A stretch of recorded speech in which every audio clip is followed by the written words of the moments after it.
CompTIA Tech Plus Complete Training Course. Exam Objective 2.5 Compare and contrast common types of input and output device interfaces.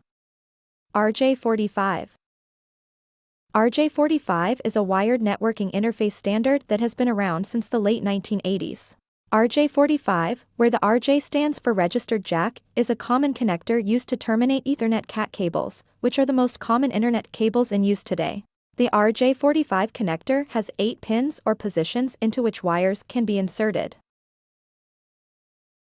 Just to make sure I didn't lose you when I mentioned CAT cables a moment ago, here is a quick breakdown. Category or CAT cables are a type of twisted pair cabling. Inside a CAT cable are 8 individual wires. These wires are grouped into 4 pairs. Each pair is color-coded and then twisted together. The cable is then terminated with an RJ-45 connector. Most of you have likely experienced these twisted pair CAT cables, also referred to as Ethernet cables, when connecting your home router to the internet or your computing devices to the router.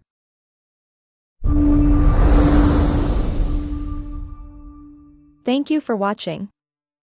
Subscribe for more great content.